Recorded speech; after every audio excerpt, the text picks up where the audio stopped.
Hello everyone, I hope you're doing well. Today we are going to talk about Japan tourism and how are we aiming to increase the arrivals by 10% at the year of in 2025. So Japan is a beautiful country. It has a lot of historical places, a lot of great people, tourism, heritage, especially the food is amazing. And there are a lot of people, a lot of great cities like Tokyo, Okinawa. So we're going to talk about Japan.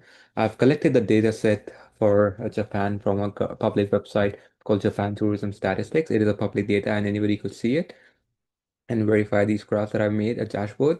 And the data set was pretty clean, and I just collected all the data sets and joined them together to show this dashboard and how we're going to aim these graphs. As you all know, we have gathered together to talk about tourism, hospitality, and people from all of the places and all the world are here just to talk about Japan and how people are going to come in and people are going to, the tourism industry is going to grow rapidly.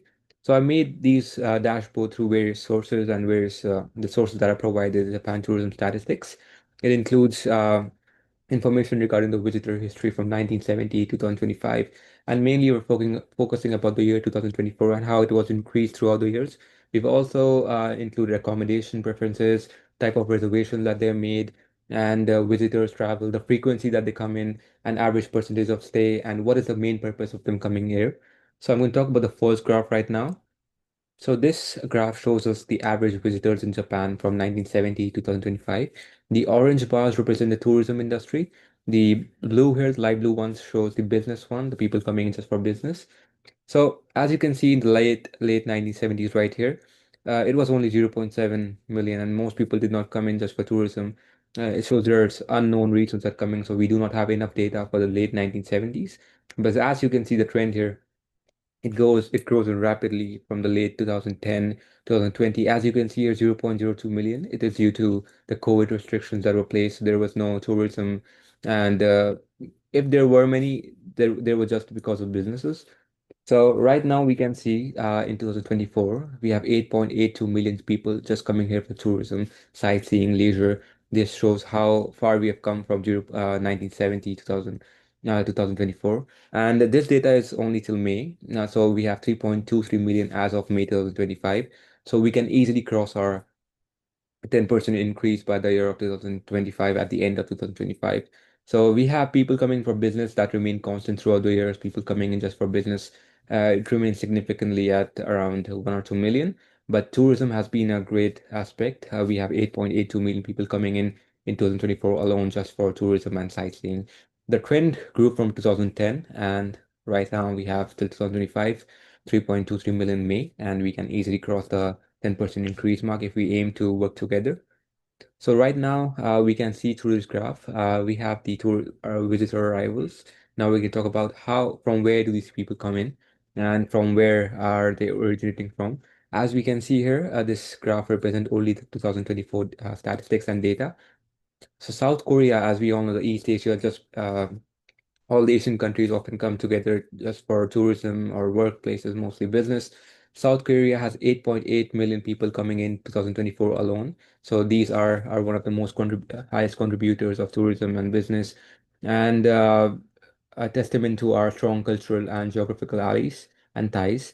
China follows closely at 7 million. Then there's Taiwan at 6 million.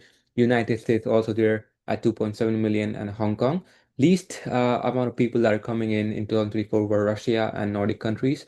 Russia only 100,000 people come in, and this shows that Russia, I believe, is very far, so people do not come there just to visit Hong Kong. They would rather go to nearby places. And as we can see through our regions, East Asia has around 6.1 million people coming in, and Southeast Asia and India is also there, and Europe and Americas and Australia is also there. But the least we have is Europe, and the highest we have is East Asia, people coming from the nearby regions. And all of this data comes directly from Japan's national tourism organizations, and we know we're making decisions based on accurate and official statistics. So now we can talk about the cities. Where do these people go to? What are the preferences if they're coming in just for tourism or just for business or just for leisure or meeting their friends and families? We can see that Tokyo commands 20% of all arrivals, followed by Osaka at 15%, Chiba Prefecture at 14%. This concentration is both an opportunity and challenge. It tells us our big cities are powerful magnets. People come in just for business. I believe Tokyo is one of the most well-known cities all around the world, which encouraging visitors to explore regional Japan and extend their stays beyond the urban core. And so, as you can see, the 20%, almost half of the pie chart here shows, the donor chart here shows that half of these people only come in three cities, Tokyo, Osaka, and Chiba Prefecture, followed by Kyoto. And now we're going to talk about the visitor behavior and travel methods. So we can understand the visitor preferences. What are the means that they are using to come to Japan, and what are they doing? Are they making separate arrangement? Are they participating in a group tour? Are they using a packaged product for individuals, just for one or two people? And what is the purpose that they're coming in? Either they're coming for business, overall sightseeing, and leisure. As we can see, people are coming in sightseeing, separate arrangements. People are usually tech savvy nowadays. They're making reservations through their phones, and almost I believe this tells us the audience is highly self-directed and digital savvy, reinforcing the need for strong online presence, influencers, partnerships, and easy to use booking platforms like Booking.com, Expedia, Hotel.com, Hotelbooking.com. And sites, as you can see, most people are coming in for separate arrangements. That's for business, and tourism is only 83%, as we can see through this 10 line. That's 94%, the highest one, and that's the business. So they're making separate arrangements. If they're participating in a group tour, I believe when there's a group coming in, it's mostly for tourism, and we have 13% of people who are coming in just for sightseeing and leisure. So when they're using individual package, using a package product that would include everything from stays, hotels, or traveling. So mostly people are coming in just for sightseeing and leisure. So now let's talk about the accommodation preferences. They've come, and now where they're going to stay, what have they thought about, where are they going to stay individually, are they going to use a hotel or Japanese style condo, Japanese style inn. So visitor preferences tells us how they experience Japan. This data shows the accommodation preferences from the year 2018, 2024, and 2024 is shown purple, and 2018 in light blue color or blue color. Dark blue is 2019 and 2023 in orange color.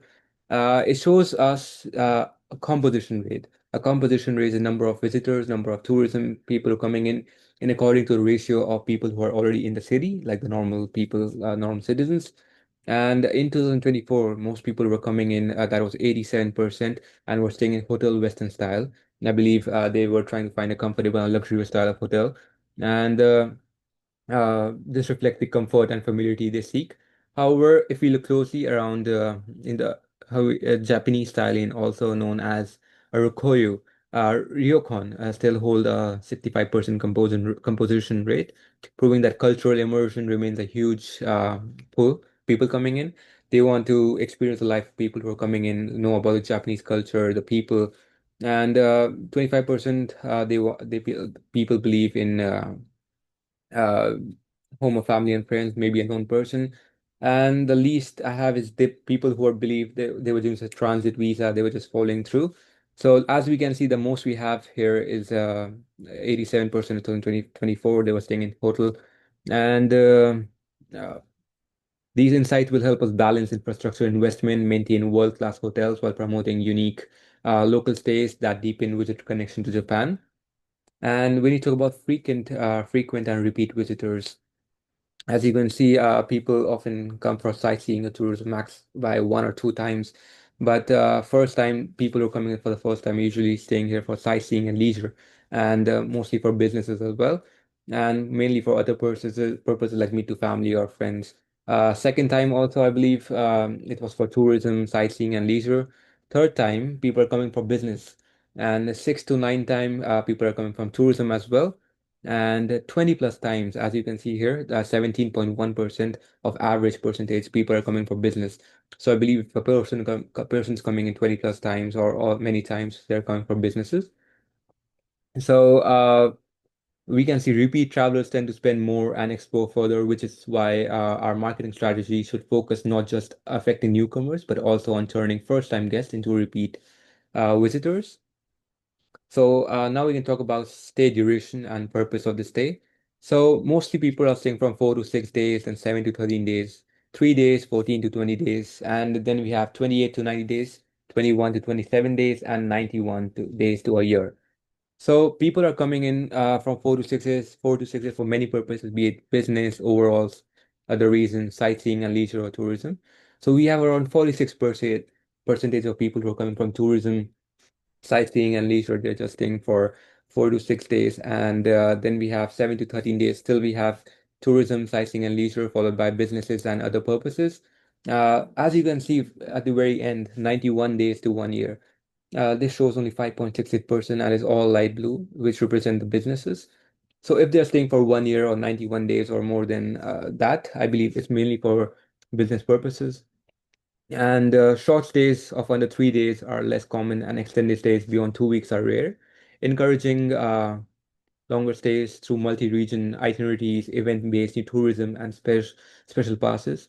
That will help us increase the pre-visitor spending without relying solely on higher and arrival numbers. So we should focusing on more stays and more duration of stays.